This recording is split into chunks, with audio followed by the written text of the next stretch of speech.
வந்து என்ன பண்ணுறாரு, சட்டையை பிடிச்சி கேட்குறாரு, "ஏன்டா இப்படிலாம் பண்ண? ஏன்டா எங்கள் குடும்பத்துக்கு வந்து இவ்வளோ பெரிய துரோகத்தை பண்ண? நீ எல்லாம் ஒரு மனுஷனாடா?" அப்படின்னு சொல்லிட்டு இந்த முரளியை வந்து கேட்குறாரு. அதை பார்த்துட்டு அஞ்சலியெல்லாம் தாங்கிக்க முடியல. "எவ்வளோ தைரியம் தான் என் புருஷன் மேலே கை வைப்ப? எட்றா கை" அப்படின்னு சொல்லிட்டு பலார்னு அறையிறாங்க. அதை பார்த்துட்டு எல்லாருமே அதிர்ச்சி அடைறாங்க. "என் அக்கா, உனக்கு தெரியாதுக்கா இந்த ஆளை பற்றி. என்னடா அதை பண்ணார் அவரு? அவர் எப்படி இப்படிலாம் பண்ணுவேன்?" அப்படின்னு சொன்னோன்னே, "அக்கா, இந்த ஆள் என்னென்ன பண்ணியிருக்கான் தெரியுமா? அபியோட வீட்டை நம்ப வச்சு ஏமாத்திருக்காங்க்கா. அபியும் ஏமாத்திருக்காங்க்கா" அப்படின்னு சொல்லிட்டு நடந்த விஷயத்தை எல்லாத்தையுமே வந்து ராகவ் சொல்கிறாரு. அது கேட்டு அஞ்சலி அதிர்ச்சி அடைகிறாங்க. "நீ சொல்கிறது நம்ப மாட்டேன். அப்படிலாம் அவர் பண்ணியிருக்க சான்ஸே கிடையாது. அவர் ரொம்ப நல்லவர்டா. நீ தப்பாக புரிஞ்சுட்ருக்கடா." "அதெல்லாம் கிடையாதுக்கா. அவன் எவ்வளோ வேலை வந்து செஞ்சுருக்கான் தெரியுமா? உனக்கு துரோகம் பண்ணியிருக்காங்க. அவன் ஒரு துரோகிக்கா." அப்படின்னு ஒன்று அதிர்ச்சி அடைகிறாங்க. உடனே வந்து அபிக்கிட்ட கேட்குறாங்க, "நீங்கள் என்ன சொன்னாலும் சரி, நான் அபிக்கிட்ட கேட்குறேன் இரு" அப்படின்னு சொல்லிட்டு, "அபி சொல்லு அபி, உண்மையை சொல்லுமா" அப்படின்னு சொன்னோன்னே, "ஆமாம், அவர் நம்ப வச்சு ஏமாத்தினான்.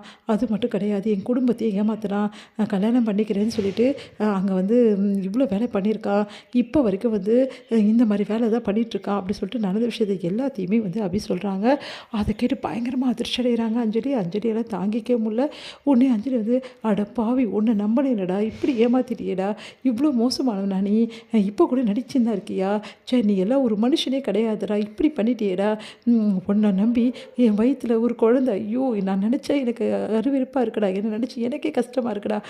இதுக்கப்புறமா இந்த குழந்தையும் சரி நானும் சரி உனக்கு கிடைக்கவே கூடாதுடா.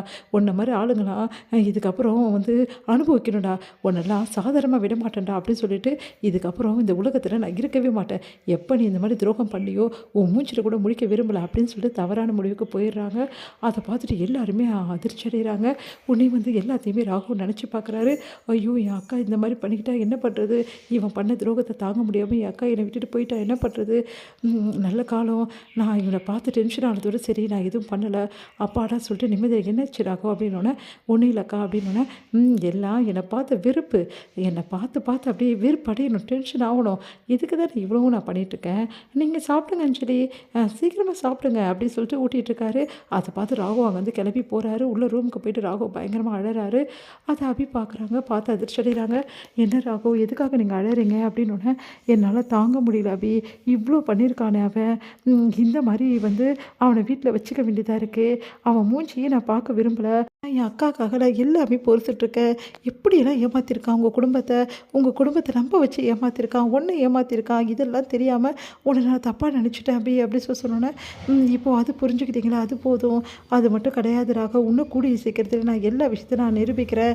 நீங்கள் கேட்டிங்கல்ல அன்றைக்கி நைட்டு வந்து ஏன் அவன் வந்து அவங்க கூட வந்து நீங்கள் வந்து கட்டி பிடிச்சி நின்று நான் பார்த்தேன்னு சொன்னீங்கல்ல, அதுக்கும் காரணத்தை நான் கண்டிப்பாக கண்டுபிடிப்பேன். அந்த லெட்டர் ஒன்று சொல்லிட்டு இருக்கீங்க, அந்த காரணத்தையும் நான் கண்டுபிடிப்பேன் ராகவ்" அப்படி சொல்கிறாங்க. உடனே மனசில் நினைக்கிறாரு வந்து ராகவ், "நீ எதையும் கண்டுபிடிக்க வேணாம் அபி, நான் உன்னை புரிஞ்சுக்கிட்டேன் அபி. நான் வந்து உன்னை மனப்பூர்வமாக வந்து ஏற்றுக்கினேன். உன்னை மனப்பூர்வமாக நான் விரும்புகிறேன் அபி. இந்த விஷயத்தை எல்லாத்தையுமே வந்து நான் கண்டிப்பாக கூடிய சீக்கிரம் உன்கிட்ட நான் வந்து வெளிப்படையாக சொல்லுவேன். அந்த நாளை தான் நான் எதிர்பார்த்துட்ருக்கேன்னு" சொல்லிட்டு மனசில் நினைக்கிறாரு. ராகவ், "அழாதீங்க ராகவ்" சொல்லிட்டு கண்ணை தொடச்சி விடுறாங்க. அப்படியே வந்து அவரை வந்து தன்னோட சாட்சிக்கிறாங்க. மதுரை வந்து கால் பண்ணுறாங்க இந்த முரளிக்கிட்ட கேட்குறாங்க, "என்னாச்சு? அபியும் வந்து அணுவும் போயிட்டாங்களா அங்கேருந்து?" "அதெல்லாம் போகல. நீ என்னமோ சொல்லிட்டு போன, இங்கே பெரிய பிரச்சனை நடக்க போகுது, அபியும் அணுவும் அங்கேருந்து போயிடுவாங்கன்னு சொல்லிட்டு இப்போ இப்படி பண்ணுற வந்து கிருஷ்ணா" அப்படின்னு சொல்லி கேட்குறாங்க. நானும் அப்படி தான் நினச்சேன் அத்தை, என்னன்னு தெரியலையே, அபியும் அணுவும் அனுப்ப முடியல. சரி, இந்த ராகவ் ஏதாவது பண்ணுவான்னு பார்த்தா எதுவுமே பண்ணாமல் இருக்கானே. பார்க்கலாம், கொஞ்ச நாளில் கண்டிப்பாக அபியை அனுப்பிச்சிடுவான் தான் நானும் நினைக்கிறேன். நம்மளுக்கு ஒரு நல்ல விஷயம் நடந்திருக்கு. இதுக்கப்புறம் அபி ஃபேமிலி இங்கே வரமாட்டாங்க. அது வரைக்கும் நம்மளுக்கு சந்தோஷம் தான்" அப்படின்றாரு.